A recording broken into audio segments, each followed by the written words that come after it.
Munnayuganda Allan Okello y'omu ku bazannyi abali mu kuvuganya okuwangula ekirabo eky'omuteebi asinze okuteeba ggoolo ennyingi mu mpaka eza African Nations Championships ezimanyiddwa nga CHAN eziri mu kuzannyibwa wano mu ggwanga e Kenya ne Tanzania.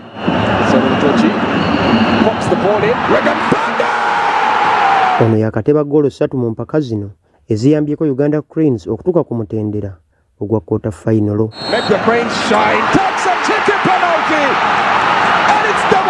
Okello yateeba ggoolo ye yasooka mu mupiira Uganda Cranes bwe yali ezannya Guinea gwe yawangula ggoolo 3 ku bwereere.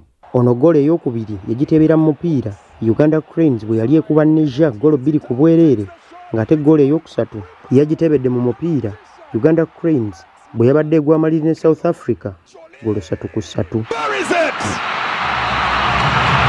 Allan Okello ekirabo kino akivuganyaako ne Sabitho Kutumera munnansi wa South Africa ssaako ne Usama Lamiuya munnansi wa Morocco, nga n'abazannyi bano buli omu yakateeba ggoolo 3.